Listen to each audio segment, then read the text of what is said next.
करायचं आहे, नाहीतर ते चिपकून जळतं. थोडा ओलसर व्हावा म्हणून आपण त्यात दूध टाकलं आहे. मी आज खोबरं दूध टाकून व्यवस्थित शिजवून घ्यायचं आहे. नंतर मावा टाकायचा आहे, नाहीतर तो जळतो, चिपकतो मावा. आपलं खोबरं छान शिजून तयार झालेलं आहे. तर आपण पिठी साखर टाकून मिक्स करून घेणार आहोत.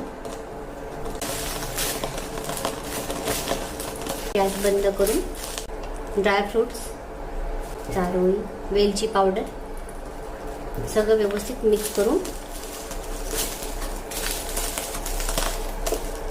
तयार झालं आपला मोदकासाठी सारण. ओल्या नारळासारखी टेस्ट याला येते. दुधामुळे तो दुधात छान शिजला की तो ओला नारळासारखा लागतो. एकदम छान नरम असं आपलं सारण तयार झालेलं आहे. आता आपण याला गार करायला ठेवूया आणि मोदक लाटायला घेऊया.